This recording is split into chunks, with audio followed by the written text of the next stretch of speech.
Muy buenas noches. A nombre de la Superintendencia Nacional de los Registros Públicos, le doy la más cordial bienvenida a nuestra conferencia web SUNAR, videoconferencia a cargo de especialistas nacionales e internacionales que la SUNAR realiza con el objetivo de buscar la actualización jurídica tanto de sus colaboradores internos como del público en general interesado sobre materias importantes, actuales y sobre todo transversales a los distintos registros jurídicos. Durante la conferencia pueden realizar preguntas sobre el tema a través del chat del Zoom para que sean absueltas al final de la exposición. Asimismo, le recordamos que los textos, datos e imágenes son elaborados y proporcionados por cada conferencista y están protegidos por ley, los que son de su respectiva autoría. Queda prohibida la reproducción parcial o total sin la correspondiente autorización. Dicho esto, pasamos a la conferencia de hoy. El tema que nos aborda es tecnología y notariado, y está a cargo del distinguido notario Germán Mora Vargas, quien es asesor parlamentario ad honorem de Costa Rica, socio fundador, abogado y notario en HM Estudio Jurídico, presidente de la Academia Notarial Costarricense de Derecho Notarial, miembro de la Academia Notarial Americana, conferencista internacional, ha sido profesor extraordinario de la Universidad Notarial Argentina y de varias universidades de Costa Rica, e invitado a distintas universidades de América Latina. Ha publicado diversos artículos académicos y recibido distintos reconocimientos y premios en América Latina. Doctor Germán, bienvenido y lo escuchamos. Hola, muchísimo gusto. Para mí es un honor, un gran placer, un privilegio estar con ustedes. Ahora aquí entre las cositas que tengo en la oficina estaba con la suerte de recordar gracias a muchas ocasiones que he estado en Perú. Prácticamente vengo llegando a Bolivia y tuve la suerte de almorzar con mi querido amigo Mario Romero, expresidente de la Junta de Decanos de Notarios del Perú. Y además de eso, presidente de la Academia Notarial Americana. Ustedes tienen definitivamente en Perú un profundo, importantísimo, musculoso material humano. Realmente personas muy, muy valiosas, muy lindas, muy agradables. Para mí es, de nuevo, como digo, un honor. Hablaba con Mario y creo que más o menos son como como 11 veces las ocasiones que he tenido la suerte de estar en Perú. Ahora estaba viendo también un obsequio que me habían hecho, una oportunidad que me parece que era del registro del Callao, donde tuve la suerte también de dar una charla. Y ya hace bastantes años con la doctora Cristina Armella, también estuve presente en un congreso de derecho notarial y registral que organizó el notario Pedro Berrospi y su esposa Elenita. Y refiriéndose precisamente a la función registral, eso fue ya hace bastantes años y junto con la doctora Cristina Mella, me parece recordar que era el colegio japonés peruano o peruano japonés. De nuevo, un gran placer, tengo gozo, muchos amigos y puedo presumir de eso. Y también quiero hacer ver y decir que esto me ha dado la suerte de ir en varias ocasiones al Perú y desde hace muchísimos años y darme cuenta de lo mucho que ha crecido la sociedad peruana en general. Se los pongo como ejemplo, me acuerdo de las primeras veces cuando iba al lado del Larcomar, que era un largo más bien nostálgico, ahora es potente, vibrante, fuerte, económicamente muy activo. Realmente uno siente de manera muy, muy positiva el crecimiento que ha tenido el Perú y lo relevante que está haciendo. Y en el caso mío, especialmente a nivel doctrinario, a nivel jurídico, judicial. Realmente a veces cuando uno está inmerso en una situación no se da cuenta, pero como dicen, como también les mencionaba en Bolivia, hay que creérsela porque tienen personas excelentes.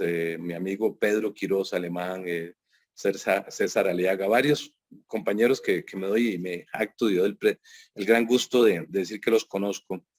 Cuando comenzamos esto, por supuesto que cada vez que tenga la oportunidad de poder colaborar, lo hago con muchísimo gusto.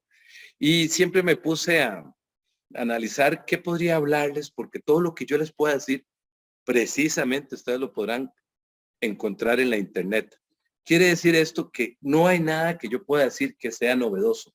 Pero entonces yo puedo transmitir otras cosas, puedo transmitir experiencia, pero especialmente convicciones. Puedo transmitir una emoción, la emoción tan importante de procurar que las cosas se hagan cada día mejor. Porque solo teniendo conciencia de lo que está ocurriendo es que podemos diseñar el futuro. Y siempre digo una frase que me la recordaron en Bolivia: para vivir el futuro primero hay que soñarlo. Tenemos que soñar qué es lo que queremos hacer. Y eso me hace pensar que dentro del análisis, en alguna medida más o menos, inclusive si se quiere, es un poquito filosófico, más espero no aburrido, puedo hacerles ver esta gran necesidad de replantear las cosas, replantear la tecnología, replantear las instituciones. Porque por lo menos a veces siento que en el registro costarricense ocurre que le hemos dado tanta fuerza a la tecnología que a veces olvidamos lo jurídico, tanto al continente que a veces nos olvida el contenido. Y entonces, como lo decía antier en Bolivia, junto con el profesor Leonardo Pérez Gallardo de Cuba, la figura, por ejemplo, en ese caso de las sucesiones, prácticamente no ha cambiado. Bueno, la materia registral tampoco ha cambiado mucho. Lo que ha cambiado es la tecnología a aplicar. Y la tecnología a aplicar cambia cada rato y es absolutamente constante. Entonces, lo que yo siento que es mi misión es más bien replantear ciertas cosas, más que hablar de las bondades. Ustedes tienen grandes profesionales, grandes técnicos, grandes tecnólogos, grandes juristas, pero a veces yo creo que lo que es valioso es pensar en el tema diría yo, replantear lo que estamos haciendo. Analizo nuevamente que siento que el registro costarricense ha perdido bastante o requiere replantear el norte de las cosas que están haciendo desde el punto de vista jurídico, porque siempre pensamos que un registro es comprar una computadora más buena, más desafiante, más grande, y las dos cosas van con la mano. Dentro de las cosas que de una vez anticipo se advierte, aunque lo quiero dejar como al final, es que aquí en Costa Rica hemos tenido un hackeo impresionante de las más importantes instituciones, principalmente el Ministerio de Hacienda. Por supuesto que los que recogen los impuestos han tenido un hackeo importante. Los hackeadores dijeron, liberamos los datos y nos dan tanto dinero y demás, y a eso es lo que vamos. Cuando han investigado quién pudo ser el que planeó y el sospechoso de esta configuración, todos los costarricenses creo que podemos ser, porque pagamos tantos impuestos que cualquiera podría ser imputado. Bajo ese entendido, entonces tenemos que Costa Rica Pura Vida, tuvimos la suerte en Perú de presentar estos dos libros también. Y de ahí se los dejo para por si algún día los quieren comprar. Y yo le dije a mi editor que siempre iba a estar presente en cualquier lugar que estuviera los libros de él. Pero también tengo la gran suerte de poder mostrar otro libro de producción peruana que lo hizo Gaceta Notarial, mi amiga Nelly y mi amigo Miguel Ángel Arevalo, que de una vez le mandamos un profundo saludo, que se mejore su salud. Ojalá que alguien tenga la bondad de hacerle llegar este mensaje de que mejore lo más posible su salud pronto. Miguel Arevalo y Nelly son los encargados de un texto que cada día tiene más importancia en América Latina, que se llama Gaceta Notarial. Bueno, sin más ni más, comenzamos. De nuevo, muchísimas gracias. La famosa revolución del conocimiento, la tercera famosa ola. Algunos dirán la cuarta ola. Lo cierto es que esta red nos está enredando a muchos. Es decir, no ha habido nada más universal, democrático, apabullante que la Internet. Ni siquiera las Coca-Cola, ni el jeans de mezclilla, ni nada ha sido tan generalizado como la Internet. Que bien podría pensar que es una de las más maravillosas condiciones humanas, toda vez que lo que estamos difundiendo es el conocimiento, pero por supuesto que detrás de esto viene todo un tema de mercadeo y especialmente un avasallaje en el comportamiento humano como nunca se ha dado en la historia de la humanidad. Nosotros estamos viendo que los cambios son cada día más vertiginosos. Lo que hizo mi bisabuelo era casi igual a lo que hacía mi abuelo, lo que hacía mi abuelo se parecía a lo que hacía mi papá, lo que hago yo no se parece mucho a lo que hace mi padre, o lo que hacía mi padre, lo que hacen mis hijos, en nada se parece a lo que hago yo. Es decir, lo único constante es el cambio. Esta revolución de conocimiento implica, repito, un avasallaje humano como nunca lo hemos visto, y ahorita se los voy a demostrar. Y entonces está provocando lo que ya se llama el famoso tecnohumano. El tecnohumano es aquel individuo que marca con mucha obsesibilidad todo lo que es lo referente a la tecnología, definitivamente. Y eso somos todos. Hasta podemos ya estar dándonos cuenta que existe cierta variante en el comportamiento humano y hasta en la fisionomía, con mayor talento para algunas cosas y perdiendo el talento en otras, como ahorita se los voy a tratar de demostrar. La tecnología ha sido absolutamente inminente al ser humano, de una forma completamente característica. Probablemente sea lo más característico, junto con un lenguaje versado, que podemos transmitir conceptos abstractos, cosas que no existen, como decir la democracia o la felicidad, porque sabemos que los animales también se comunican. El fuego fue el primer descubrimiento utilizando la tecnología, una tecnología totalmente rupestre. Algunas personas dirían que la posibilidad de tener una aguja y un dorsal, un hilo para poder cazar pieles, para poder empatar pieles con pieles y poder tener un abrigo. Pero tenemos una gran cantidad de información que se transmite fácilmente, pequeños dispositivos ordenados de fácil recopilación, que curiosamente lo más difícil no es obtenerla, sino borrarla a veces. Pero entonces nos damos cuenta que la información es poder. Pero por supuesto, ante esta constelación de información que tenemos, ocurre que nos resulta un poquito difícil poder precisar cuál es importante, cuál no es importante, y entonces la información prácticamente nos ataca, nos agrede.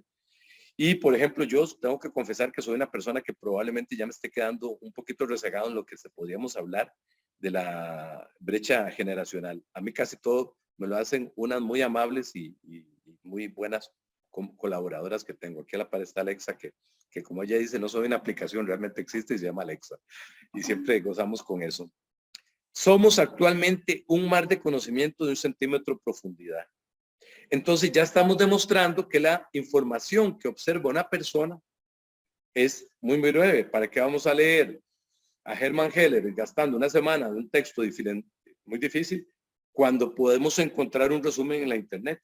¿Para qué vamos a leer el Quijote si puedo encontrar un resumen en la internet? Hace algún tiempo vi un texto y un video que me hizo mucha gracia porque era algo que yo había pensado. A mí me gusta mucho la literatura. El doctor Sergio Orozco en alguna oportunidad me dio la posibilidad de estar en la Feria del Libro en Lima. Y ocurrió con la tecnología algo que, repito, me pareció sumamente simpático. Ustedes se pueden poner a pensar qué ocurriría, no solo del amor, sino especialmente del romanticismo, la literatura, etcétera, con la internet. ¿Cómo haría, como decía este comentarista, definitivamente Hansel y Gretel no se pierden, no tienen necesidad de mandar señas de trocitos de pan, porque manda un mensaje de texto. ¿Qué hubiera pasado con Romeo y Julieta si hubiera existido la tecnología? El coronel no tiene que le escriba, pero tiene que le mande un mensaje de texto. Igual, siguiendo a Gabriel García Márquez, tendríamos otro fenómeno interesantísimo, y es que Crónica de una muerte anunciada no se hubiera dado porque perfectamente alguien le manda un mensaje de texto y andate ahí porque te van a matar. Que no digamos de las obras de Agatha Christie, porque siempre hubieran podido ser vaticinables, porque alguien manda un mensaje, manda un correo, manda algo. Entonces nos damos cuenta que una gran cantidad de la historia de la humanidad fue cifrada, fue fraguada y fue estructurada para una tecnología, si se quiere, papelera. Ok, no una tecnología de impulsos que hoy por hoy prácticamente son neurobioquímicos, porque el celular es como la extensión de la mano y se conecta con el hipotálamo prácticamente. Entonces tenemos una realidad que vino para quedarse. Entonces nos damos cuenta que el lujo es lo humano. Yo no sé si coinciden conmigo, pero también le he preguntado a gente muy joven y a veces sentimos que no hay cantante como José José, que nadie siguió escribiendo como García Márquez, que nadie escribe como Vargas Llosa, que nadie pinta como Picasso, que nadie canta como, todavía reciente, el mismo Marc Anthony. Vamos a verlo, el reto. Piensen ustedes, en los últimos 10 años, ¿cuál movimiento artístico ha sido suficientemente encantador para poder avasallar a todas las personas por sus precisamente encantos? Bueno, personalmente lo único que entiendo es un poco un Bad Bunny ahí, que para mí suena horrible. Pero bueno, los que saben, tiene tanta difusión.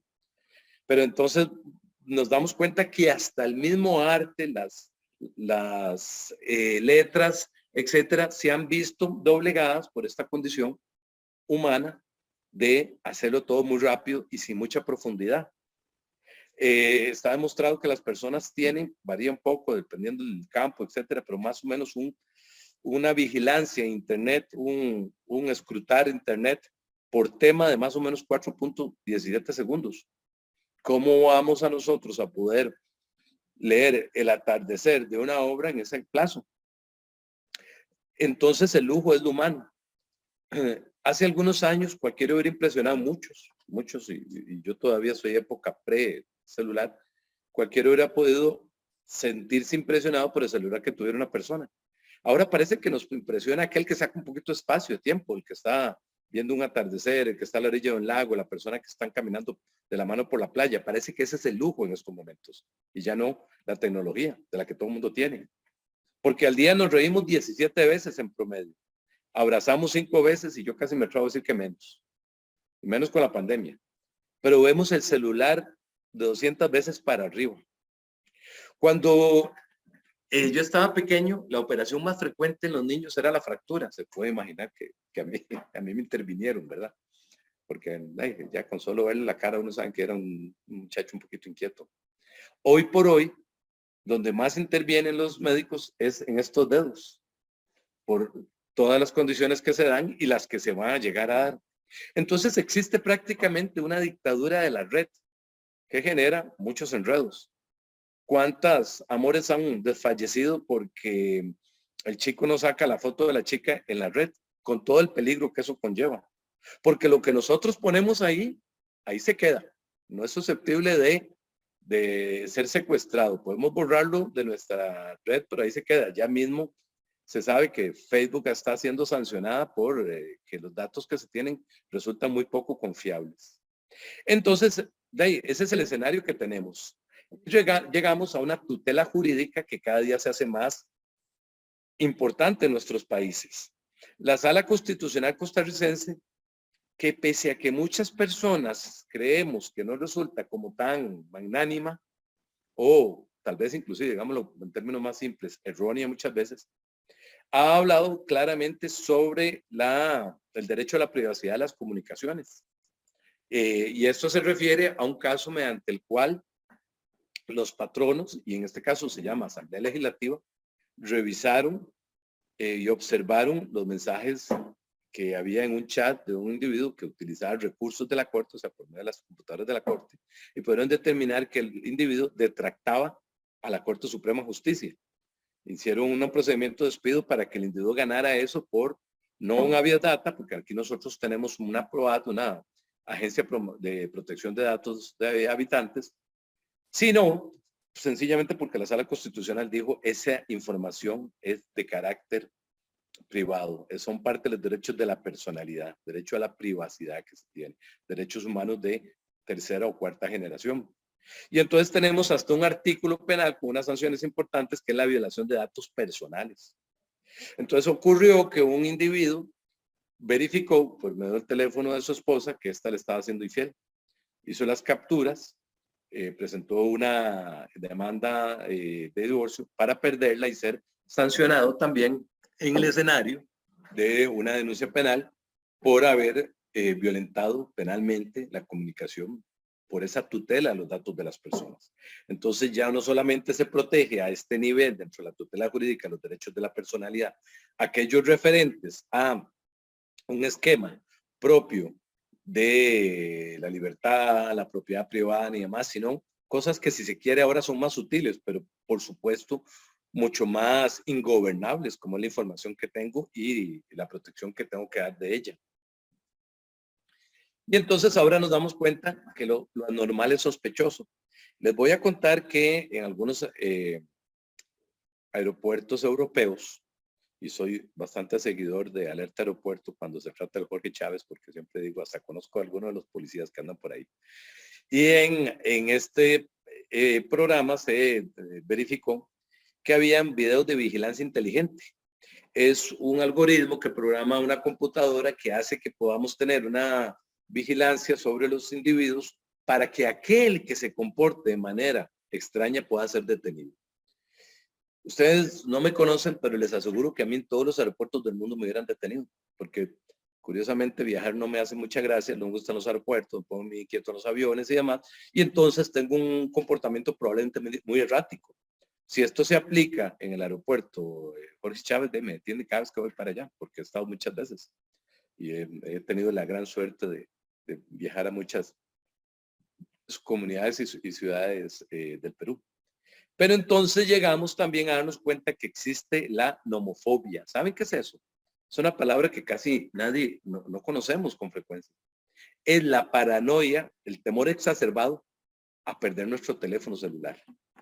Porque ahí anda parte de nuestra personalidad, no solo nuestros datos, sino un montón de comportamientos. Y entonces las redes sociales se convierten en el gobernador de nuestro comportamiento. Hace bastantes años se escribió un libro que se llamaba El Gran Hermano. Por eso esa serie que ustedes ven del Gran Hermano, The Big Brother, fue un libro que escribió en inglés George Orwell, y resulta que lo que había era un sistema de vigilancia. Obviamente, en el prefacio, mucho antes de la Guerra Fría, lo que ocurría es que el sistema de vigilancia nosotros se lo imputábamos al Estado. Pero ahora no solo es el Estado, no es básicamente el Estado, somos todos nosotros. Entonces, lo que pongamos en la red no son Las Vegas, se queda en la red. ¿Ok? Y entonces esto está provocando una paranoia, una perseguibilidad, porque, por ejemplo, en la misma China hay sectores donde un individuo que ande por la calle siempre va a estar mapeado, siempre va a estar vigilado en Shanghai, perdón, y Beijing, siempre va a estar vigilado.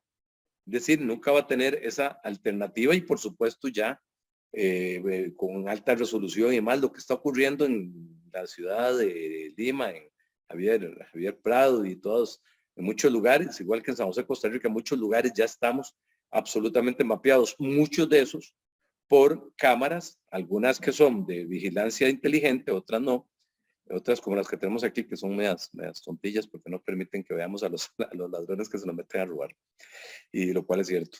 Y entonces estamos precisamente provoca una desigualdad humana, porque cada día está más emblemático el hombre que tiene más poder, más conocimiento, más riqueza, con la gran cantidad de personas que curiosamente estamos también demostrando que estamos en la era donde las personas, especialmente las más jóvenes, resultan ser con mayor capacidad de compra.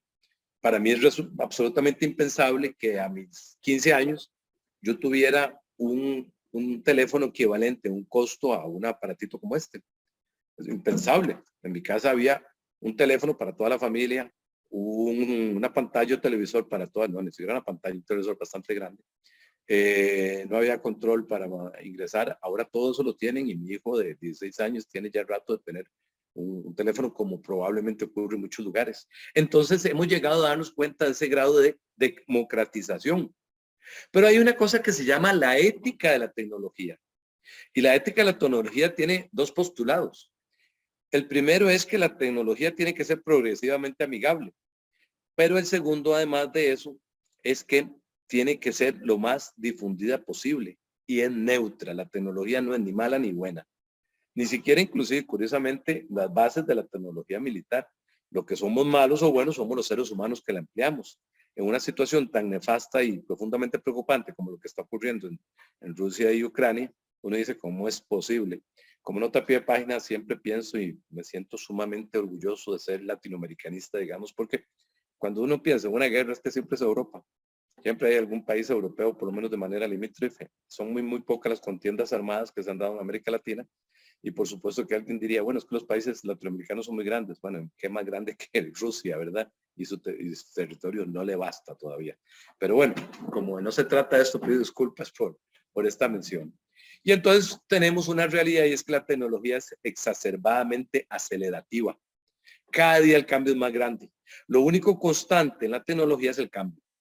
Y es un movimiento imparable. Y eso sería muy absurdo. Eso es como pensar en la Edad Media, una familia que dijese no al renacimiento. O sea, la tecnología vino para quedarse y resulta que es absolutamente Perdón, estamos viendo la hora para ir calculando. Muchas gracias, porque tengo poco tiempo, pero para mí de nuevo es un gusto estar con ustedes. Y probablemente se darán cuenta que soy muy parlanchín, muy conversón, pero de veras que muchísimas gracias.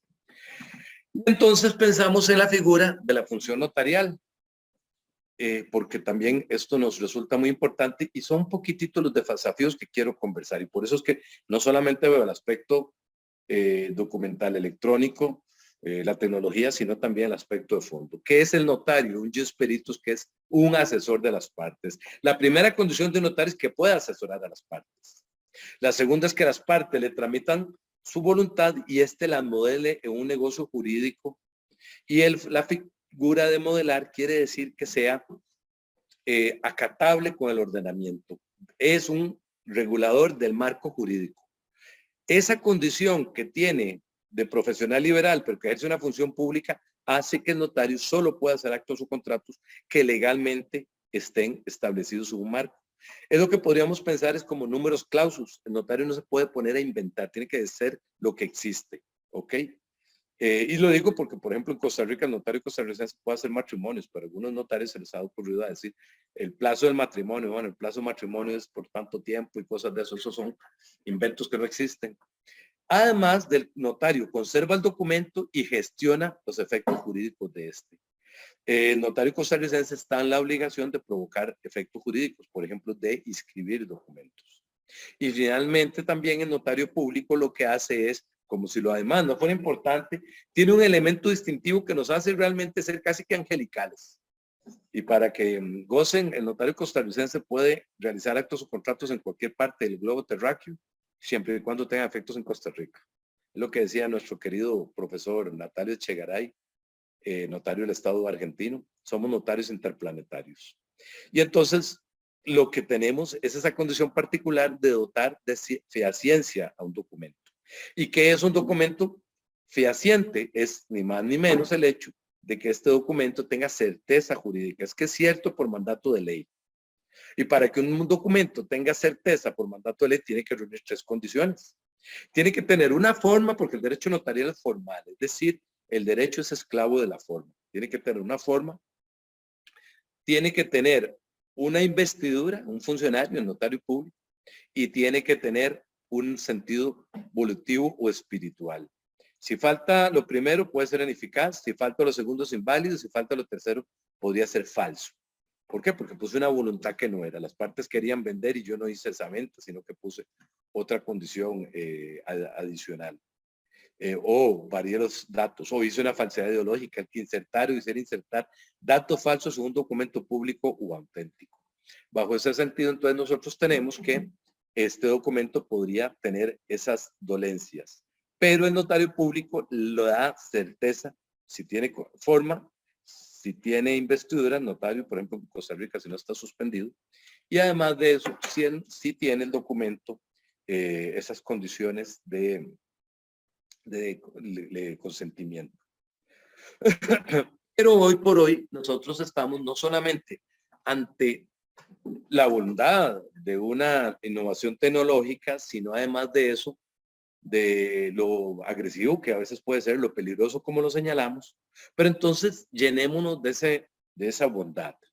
Este avance tecnológico llamado el notariado digital o el protocolo digital, que es un proyecto que la Academia presentó en la Asamblea Legislativa y que muy pocos países han avanzado en él, implica ayudarnos de la tecnología, a lo cual, por supuesto, a muchas personas le para el pelo. Vean, en Costa Rica, hace 2 años, fue lícito que el notario pudiera hacer matrimonios de personas del mismo sexo. Por supuesto que respeto profundamente a las personas que piensan lo contrario. En el año 2006 en Cuba yo di una charla, dictamos, la doctora Cristina Mella y yo una conferencia, y yo decía que me sentiría muy orgulloso del día en que en Costa Rica las personas del mismo sexo puedan casarse.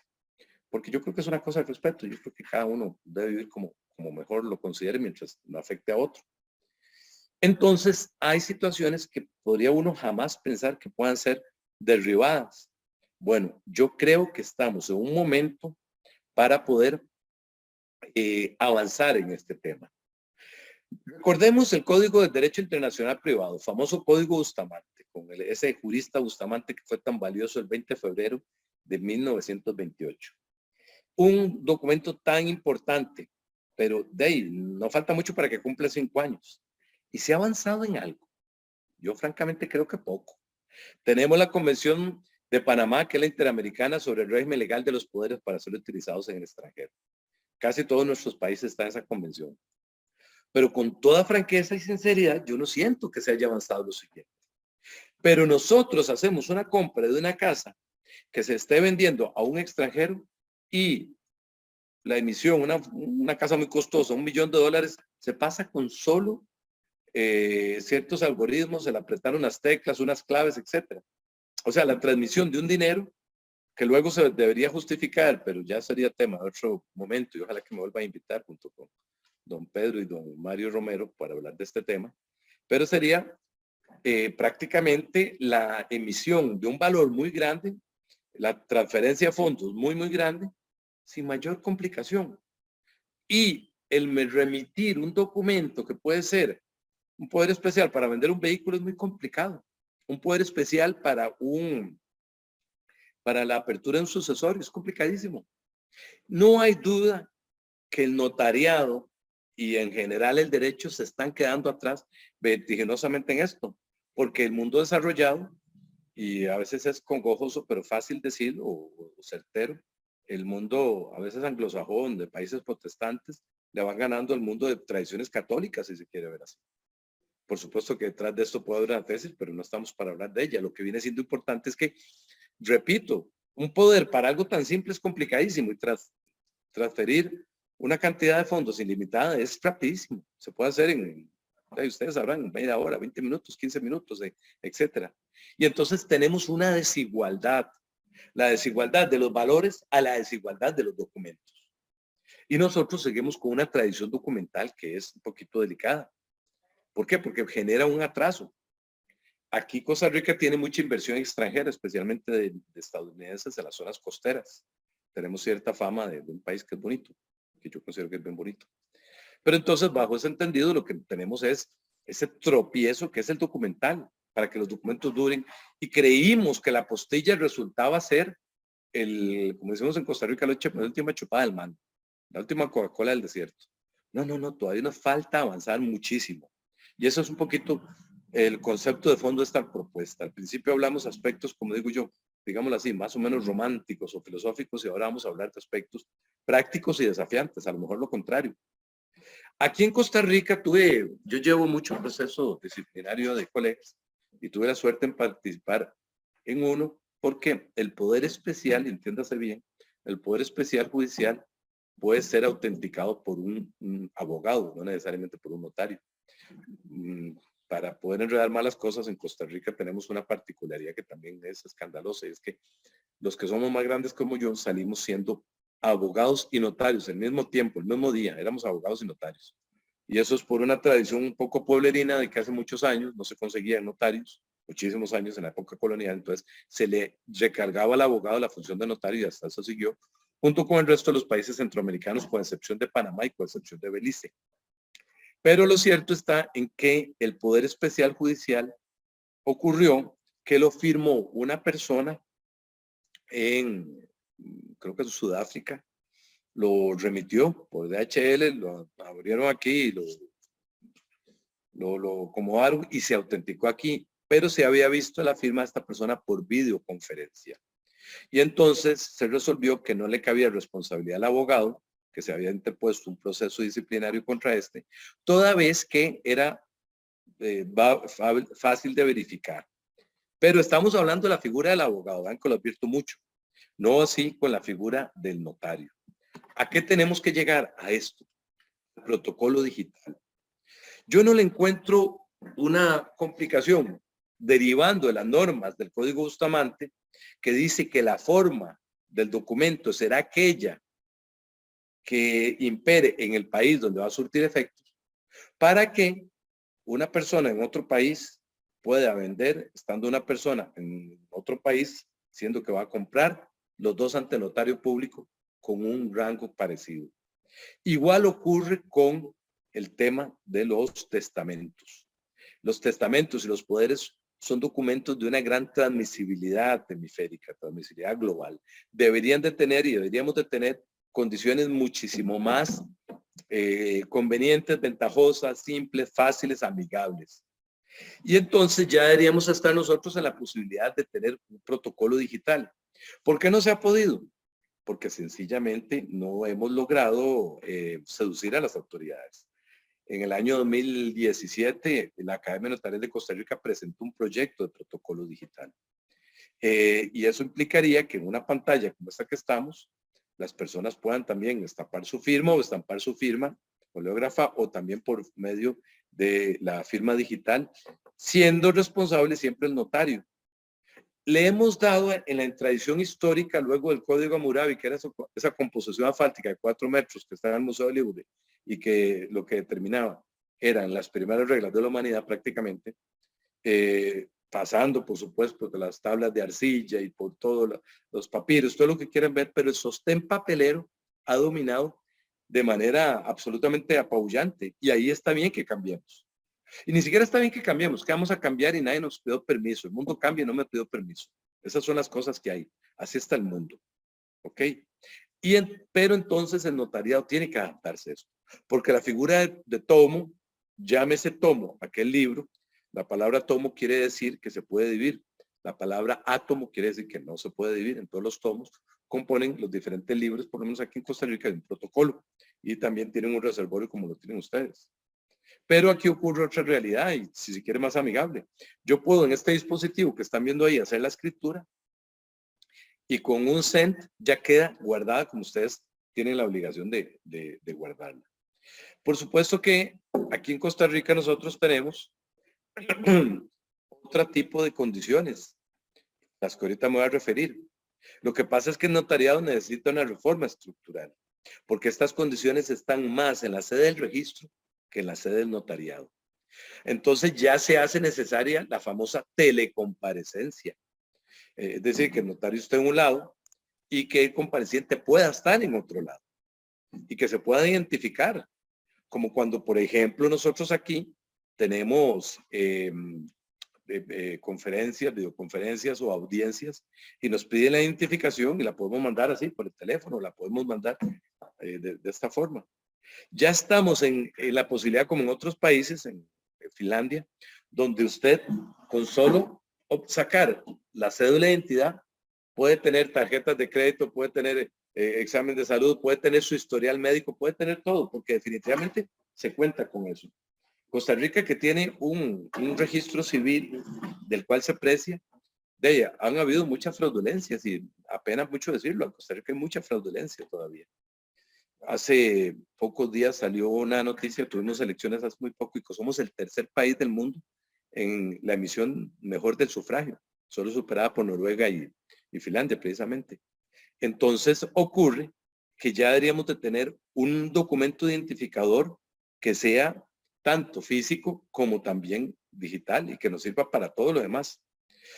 En estos momentos en Europa ya la persona que va a los puestos de inmigración puede pasar simplemente el pasaporte por esa banda magnética.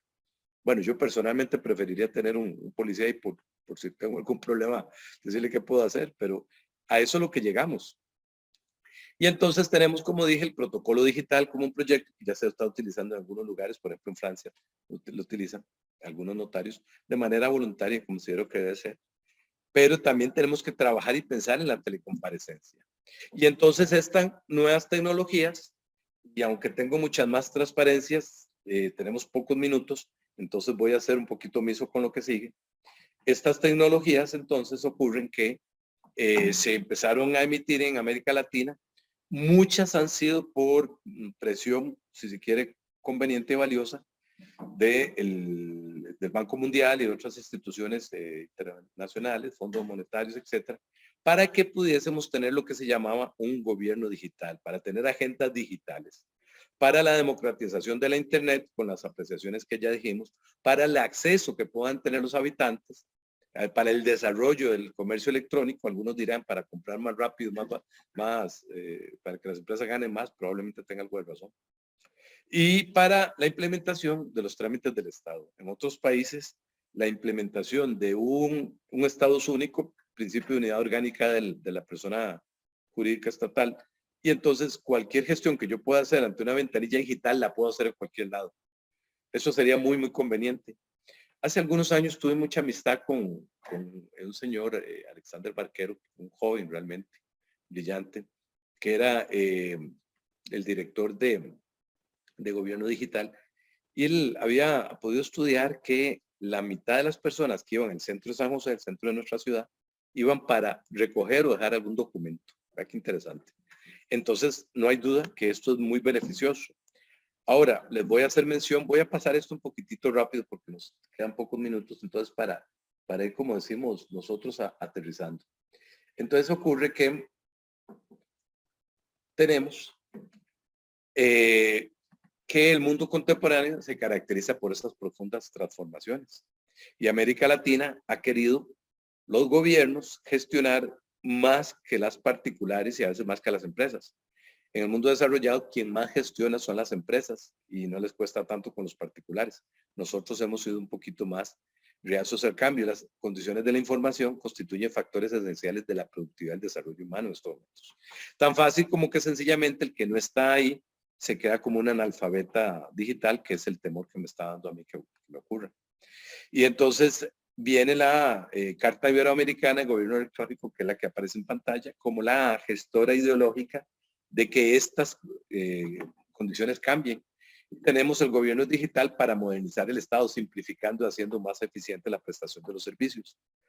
Uno de los elementos más importantes, me adelanto a decir, es la facilidad del acceso, o ese es el elemento más importante.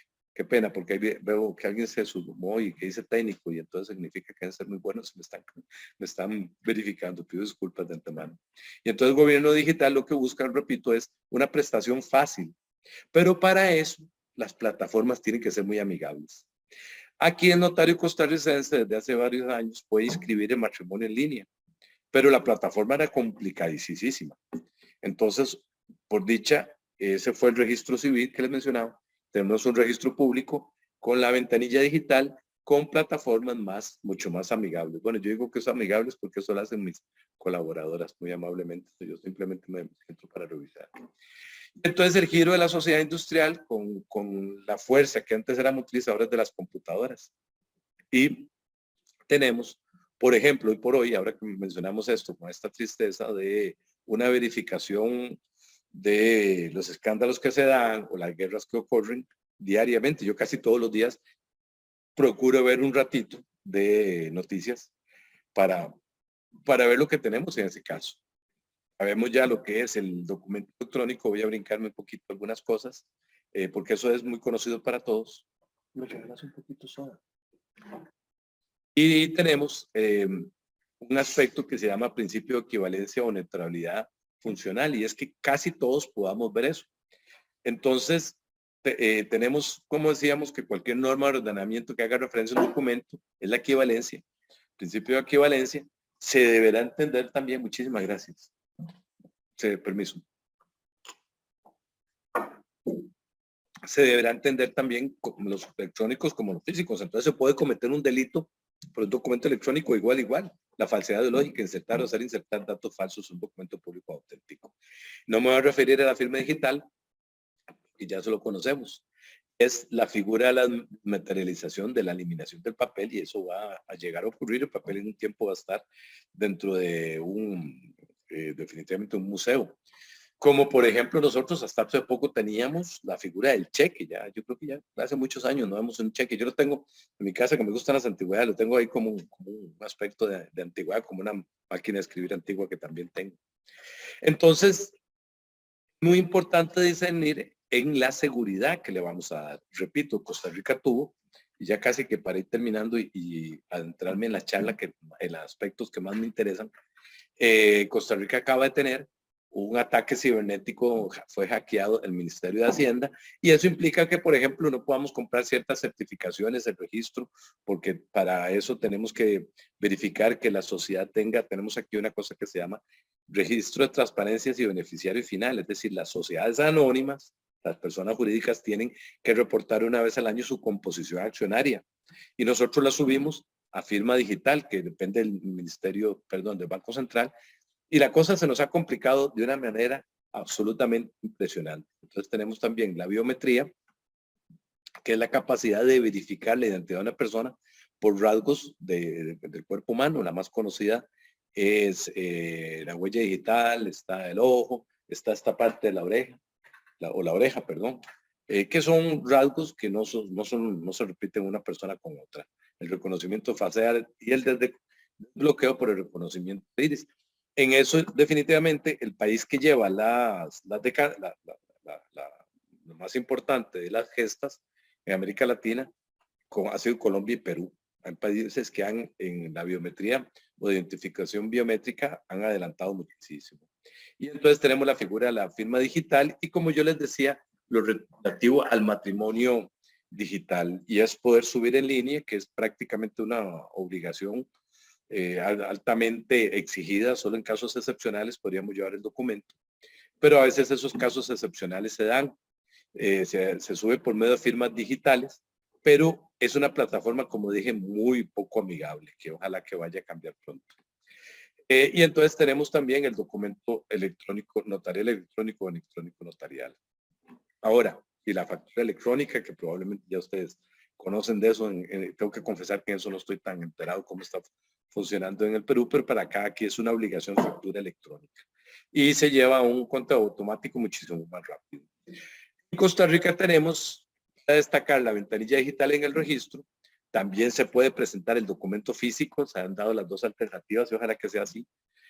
Central directo, que es aquello que me refería para subir en línea lo que se refiere a registro de transparencia y beneficiario final. Crear empresa, que ahora tenemos ya una más novedosa, pero crear empresa es la inscripción de las empresas, de las personas jurídicas en línea, y el testimonio digital para subir los testimonios en línea también. Prácticamente ya hoy por hoy casi todo se puede hacer en línea. Nosotros somos aquí en esta oficina, o básicamente yo, ni siquiera digo nosotros porque mis colaboradoras son muy chispas y aprenden muy rápido. Yo sé que me cuesta un poco más.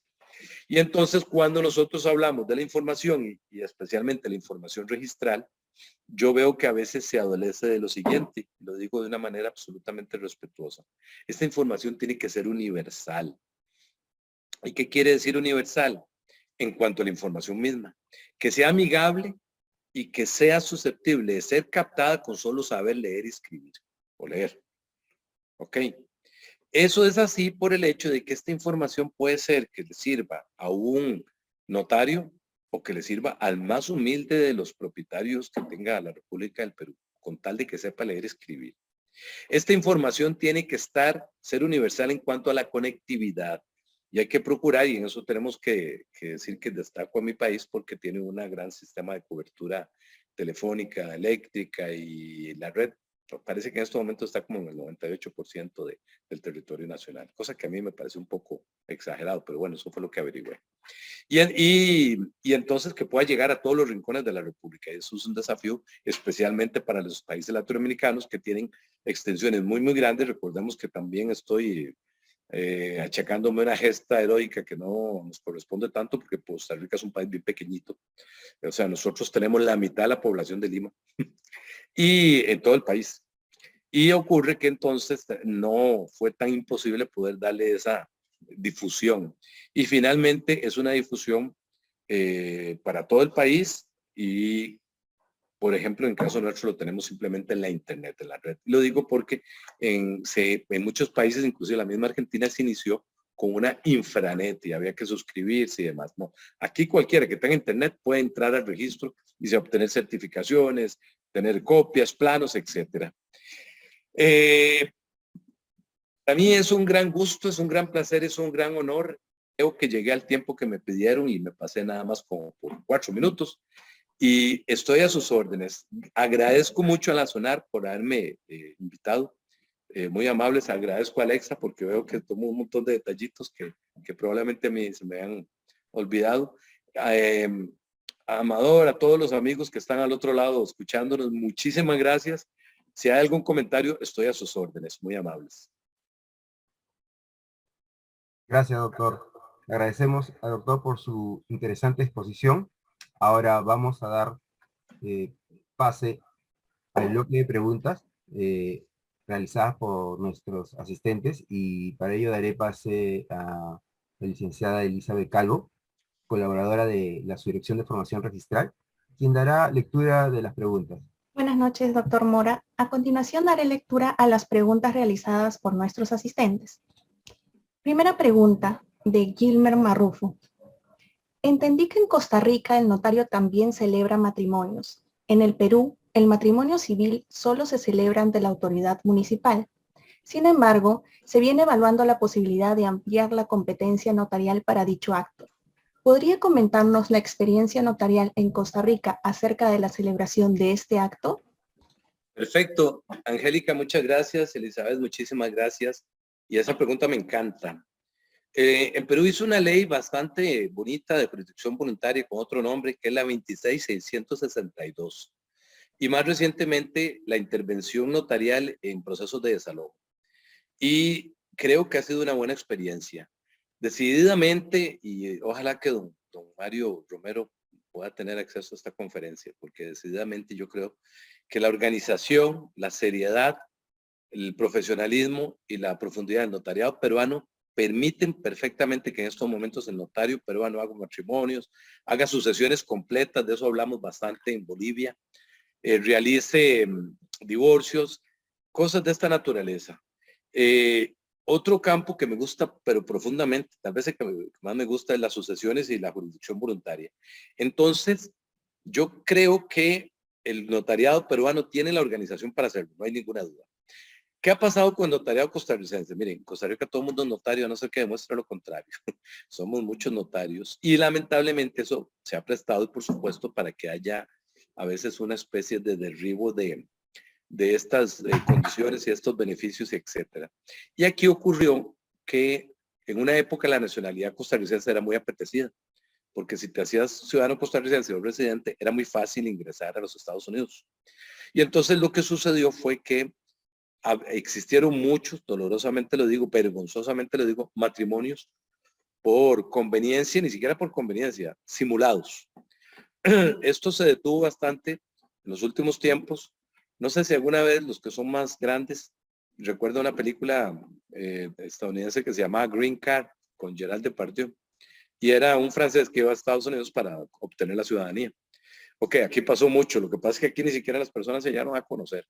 Entonces hubo mucha cantidad de personas que se hicieron ticos o tuvieron la residencia para obtener un beneficio y se fueron del país y cosas de esa naturaleza. Entonces, por ese lado hemos tenido problemas. Luego se sancionó una ley que dice que se debe verificar que el matrimonio no sea simulado.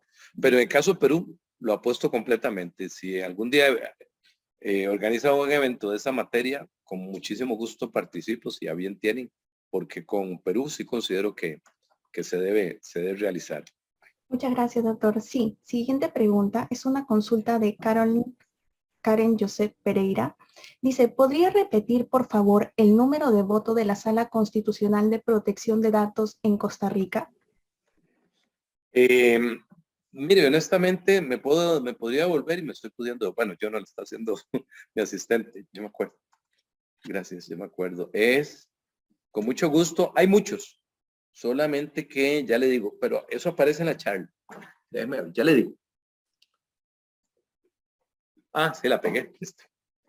Sala Constitucional de la Corte, 16 de agosto del 2019, 15-232-19. Derecho a la privacidad de las comunicaciones. Si quieren, yo se los puedo remitir a Angélica o a Elizabeth, porque creo que tengo el contacto, o a Alexa, mi amable compañera, podría también remitírselos con mucho gusto. Yo no siempre estoy de acuerdo con la Sala Constitucional, o más, casi más veces no que sí, pero sí tiene un rango importante a nivel latinoamericano. Ahí citan, como por ejemplo también fue lo relativo al matrimonio de personas del mismo sexo, citan a la Corte Interamericana y la Declaración de Derechos de la Corte, que casualmente tiene sede en Costa Rica, en San José. Naida Rodríguez nos dice, el cambio de nombre, no la rectificación, sino el cambio de nombre, cuando este sea humillativo, se realiza en otros países y no en el Perú. ¿se podría dar el cambio de nombre en la notaría? El cambio de nombre sí se puede. Lo que no, tan es así que existe una famosa figura de la autopercepción. Yo puedo ir al registro civil y decir que ahora ya no me llamo Germán, sino Marta o Dolores, o lo que ustedes se lo ocurra pensar. Sí se puede, el de apellido no. Pero esa es una diligencia que se puede hacer ante el registro civil. Nosotros no tenemos una figura que ustedes llaman rectificación de partida de nacimiento, porque el registro costarricense es muy poderoso, muy fuerte, muy universal. Entonces, yo, por ejemplo, nunca he conocido una persona que no esté inscrita en el registro. Sé que en otros países ocurre, excepcionalmente, pero ocurre. Y tampoco, y muy pocas veces, una persona que tenga un error en su partida de nacimiento. En mi vida solo he conocido como 1 o 2 casos, alguien que le pusieron un nombre que no era o que no correspondía, o con un apellido. Casi siempre hay mucha certeza en eso. Siguiente pregunta, doctor, de Gilmen Marrufo. ¿Cómo podría garantizarse la actuación libre del interviniente que celebra el acto a través de la telecomparecencia? Ok, yo se los pongo a estos términos. Pónganse a pensar ustedes lo siguiente. Gracias, Alexa. Pónganse a pensar ustedes lo siguiente. Nosotros celebramos algo tan delicado como una audiencia donde hay prueba en algunos aspectos de orden penal por medio de la identificación de un individuo simplemente por la cédula. Y el individuo va a estar ante un juez. Y yo no sé si al frente de la pantalla, o más bien detrás de la pantalla, donde me está viendo el juez, hay una persona con un rótulo diciendo, no diga eso, diga sí, diga no. Lo que les quiero decir es que en algo tan delicado como la figura de un juicio, de una audiencia, donde a veces se hablan, se hablan cosas más capciosas. Muchísimas gracias. Permiso. Donde se hablan cosas más capciosas, delicadas, qué sé yo, póngase a pensar un interrogatorio delicado. ¿Usted está seguro que fue este individuo? Y pone la cámara, el que violó, el que mató, el tráfico de drogas, cosas más delicadas y demás.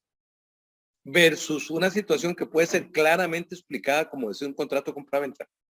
Yo no le veo a eso gran inconveniente. Y yo les digo una cosa, a mí me hubiera encantado más, y lo dejo ahí como para ver si se puede, con mis amigos de la SUNAR, a mí me hubiera encantado más estar presente. Yo estoy acostumbrado a estar presente. Como les dije, hace prácticamente unas horas llegué de Bolivia a Santa Cruz, de dar 2 conferencitas, y me gusta mucho más la presencialidad. Yo a veces, como alguien dijo, por cierto, una funcionaria del registro, la licenciada Guevara, en una oportunidad dijo, usted no dicta las clases, las actúa. Yo me siento muchísimo más amplio caminando y todo, porque me cuesta mucho estarme quieto, por eso el problema de los aeropuertos. Pero, decir, la virtualidad no me gusta en todo. En la educación creo que ha quedado debiendo, pero bueno, eso le pasó a todo el mundo, no solo aquí. Pero explicar una escritura, leerla con toda franqueza, no considero que sea un inconveniente. Muchísimas gracias, doctor. Tenemos una consulta de Susana Huerto Campos. Nos dice, ¿es onerosa la implementación de la identificación biométrica en los despachos notariales para que se pueda verificar la identidad de los intervinientes a través de la telecomparecencia? Bueno, le voy a contar una cosa. Costa Rica está en deuda con eso porque tenemos la tecnología, tenemos todo y no se ha implementado. Existe una resolución que obliga al Tribunal Supremo de Elecciones a implementarla. Yo soy de los que creo que debe ser obligatorio, porque además de eso, esto funciona así. No únicamente yo agarro no necesariamente o no únicamente la identificación biométrica, sino simplemente mi documento identificador. Yo lo paso por un escáner y me va a dar la foto, como cuando pasamos por el Jorge Chávez, por migración. Igual, lo pasamos un lectorcito, una banda magnética y nos dice. Pero además ayuda en algo. Ayuda al notario que hizo la gestión adecuada, pero además, por otro lado, también ayuda a las instituciones para decir, efectivamente esa persona estuvo ahí y el notario la identificó. Entonces es como una triple garantía. No única, no solo la mera identificación, sino el deber de exigir esa identidad. Yo considero que lo debería tener cada notario. En algún momento, vieras que el lectorcito no salía tan caro y el programa lo tiene que dotar el Estado. El lectorcito costaba como $50 hace algún tiempo, ahora no tengo ni idea, porque nosotros en algún momento hicimos un poquito de presión para que eso se exigiera. Sí, doctor, muchas gracias. De César Sánchez nos dice... Veo que hay mucha actividad, que bueno, no los siento a los organizadores que no los defraudé, espero, ¿verdad? Que haya sido así. Muy interesante el tema, doctor, estamos aprendiendo muchísimo. César Sánchez nos dice, ¿cuál sería el paso a seguir para que Perú dé el salto a la digitalización documentaria? Bueno, yo voy a ser muy sincero y Perú tiene algunas particularidades porque es un territorio muy grande. En alguna oportunidad en el registro hablé sobre la inscripción de todos los predios y me comentaban que habían, yo ahora no me acuerdo muy bien cómo se llamaban, pero eran como ciudadelas un poco pobres, que no estaban cartografiadas, que no estaban mapeadas, que no estaban... Yo no lo puse ahora, pero les voy a contar algo que sugerí en tema hace muchos años y se llama RUI, R-U-I, Registro Único Inmobiliario. Este registro me tenía que dar mapas de información. ¿Cuál mapas de información como qué? Como el plano, el estudio de registro y la condición tributaria, por ejemplo. Eso es llegar a una situación óptima, buenísima. ¿Por qué es la situación tributaria? Bueno, para saber cuánto paga, cuánto debe, etcétera. Pero ustedes son un país muy grande y muchas áreas no tienen, bien lo saben que hay muchas zonas lejanas que no tienen acceso a veces ni al agua, a veces ni a la luz y mucho menos a la internet. Bueno, algunas zonas de África tienen más acceso al internet que al agua, curiosamente, y de India. Entonces, tiene que ser de la mano porque es proyecto país y es un proyecto que a mí me encanta. Si algún día tienen la bondad de que hablemos de eso, me encantaría.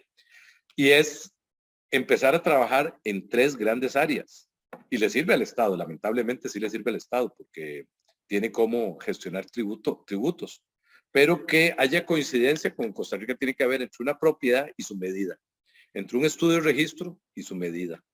Eso va a llegar a ser, como les digo, miren, yo soy, ahí veo que alguien dice técnico y verás que me congoja porque yo soy una persona bastante tecnofóbico.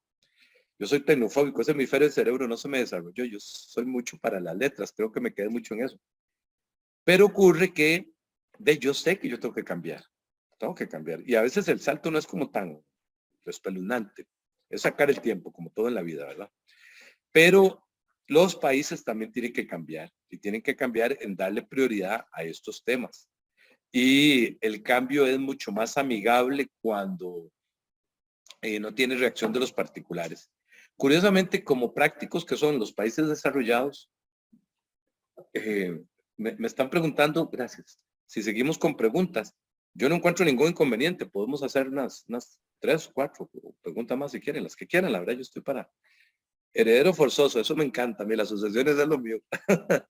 Y ahorita vamos a hablar de eso. Lo que les digo, estos proyectos países, los países desarrollados se cuentan mucho con la ayuda de la empresa privada. Obviamente quieren meter en alguna comunidad internet para poder vender más, tan fácil como eso, ¿verdad? Nos dice Melanie Alexandra, en el caso peruano, ¿cómo podría asegurar al ciudadano que el notario digital es factible, pues surge la preocupación de la filtración de datos personales? Ok, perfecto. También Perú y varios países tienen una agencia de datos. México, Costa Rica, El Salvador, Colombia, muchos. Y eso es lo que nosotros tenemos que decir es cuál es un dato sensible, a cuál no lo es. ¿Ok? Por ejemplo, para mí, la información registral es un dato que debe ser de acceso público. Es un dato público. ¿Ok? Todos podemos tener interés de saber. Nosotros tenemos un sistemita aquí por el cual unas personas hacen solicitud y le pueden excluir ese dato. Pero, por ejemplo, póngase a pensar que ese dato dejaría de ser perseguible, ese bien. O sea, yo quiero embargarlo y dejaría de ser perseguible. Entonces, tenemos que hacer un análisis. Por ejemplo, aquí me gustaría que la gente supiese cuánto debo yo de impuestos en esta propiedad. Bueno, no, la verdad que no quiero saber que se sepa. Yo creo que lo tributario es una cosa más de cada uno. Entonces se ve con cada análisis. Ese tema también es interesantísimo y es la protección de datos de personas como un derecho humano. Entonces, saber que sí y que no. Por ejemplo, nosotros sabemos que un dato sensible es los datos de orden médico. Nadie tiene por qué saberlo. Hay otras series, digamos, tendencias sexuales, a veces afiliación política, cosas de esa naturaleza. Pero para mí la información registral no debe ser sensible. No es un dato sensible, es un dato de acceso público junto con también la información registral, junto con la información catastral. Ahora, si esa información también involucra la información tributaria, ya eso es como una especie de política fiscal. Y lo que ocurre en algunos países luego va a ocurrir en los demás. Ustedes se van a dar cuenta que va a haber mucha voracidad fiscal en todos nuestros países, porque esa es la tendencia. La tendencia es que el gobierno no les alcanza la plata y gastan mucho y cada día quieren gastar más. Ojalá gastaran en proyecciones tan nobles como las que estamos hablando. Costa Rica hace algunos años cartografió todo el país, entonces todo nuestro país está georreferenciado. O sea, yo puedo confirmar con un GPS dónde está tal propiedad y etcétera. No solo esperar que lo haga Google. Daniela Leiva nos dice, ¿el documento electrónico en Costa Rica se puede tramitar mediante firmas digitales para cualquier trámite o solo por excepción? No, se hace para cualquier trámite que sea exigido por ustedes saben que eso tiene una afiliación básicamente administrativa. A veces, por ejemplo, yo ahora fui a abrir una cuenta corriente y me pidieron esa información por correo electrónico, por firma digital, disculpen. Entonces, el banco me lo pidió, era un banco particular, me lo pidió por esa forma. Entonces, pero se utiliza mucho. O sea, por ejemplo, nosotros le puedo decir que lo utilizamos todos los días. Sí, muchas gracias, doctor. Cecilia Germán nos pregunta, ¿cómo es el procedimiento de los actos de corrección de nombres y sucesiones intestadas en Costa Rica, ya que aquí en Perú es demasiado costoso y engorroso? Cambios de nombres y sucesiones intestadas son cosas bien separadas y bien diferentes. El cambio de nombre se hace ante el registro civil, ¿ok? Como en primera persona, hay que ir a alguna de las oficinas. Y las sucesiones se puede hacer ante notario o ante el Poder Judicial.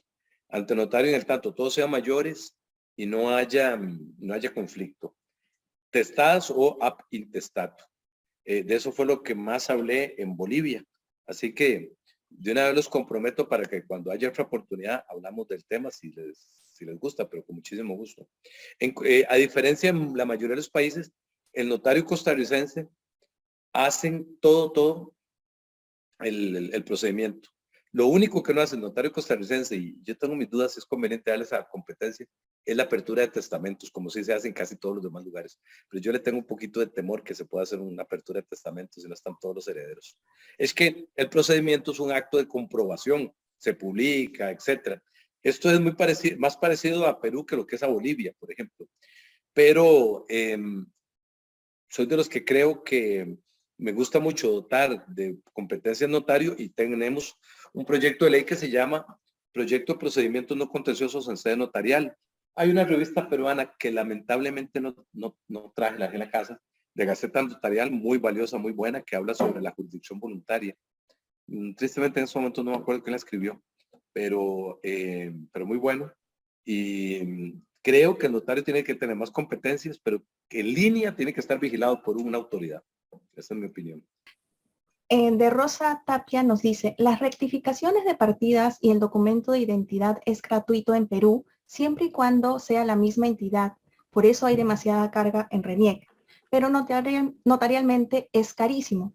Nos pregunta cómo es el procedimiento en Costa Rica. Es que como les dije hace un ratito, casi no se da en Costa Rica, porque todo el mundo se le asigna su nombre, su cédula adecuadamente. Y de hecho yo no conozco a nadie que se haya cambiado el nombre. Se puede cambiar el nombre, obviamente no el apellido implicaría una afiliación, toda una cosa diferentísima, ¿verdad? De hecho, como les digo, no se me ocurre nadie que haya cambiado su nombre. Sí conozco gente que le decimos Pepe, y resulta que se llama Carlos, ¿verdad? Pero no conozco a nadie que se lo haya cambiado, pero no, es ante el registro directamente. Se va ante el registro, no se va ante el notario público. No tenemos esa competencia. Pero como le digo, son escasísimos los casos que se dan. Muchas gracias, doctor. Siguiente pregunta. En el caso de las personas mayores de 70 años que en las notarías de Perú solicitan un certificado de salud mental para celebrar actos jurídicos, ¿cómo sería el caso en Costa Rica? ¿Mayores de qué edad? De 70 años. Ah, bueno, que me asustó. No, no, no. Lo que ocurre es que yo personalmente, vamos a ver, vieras que yo agredo esa disposición. En primer lugar, la capacidad evolutiva se presume y se demuestra la insania. Pongámoslo en términos tradicionales, porque ustedes tienen, hay una profesora que escribió lindísimo sobre esto y si alguno de ustedes tiene la posibilidad de saludarla por cuenta mía, se lo agradezco mucho, que se refiere al tema de la autonomía de las personas con discapacidad. Ella se llama la doctora Rosalía, no me acuerdo el apellido, Porras, Rosalía Porras, no, Mejía, Rosalía Mejía. Buena amiga, muy apreciada, lo que pasa es que tengo mucho tiempo no verla. Y un derecho humano es ser tutelado, ser protegido.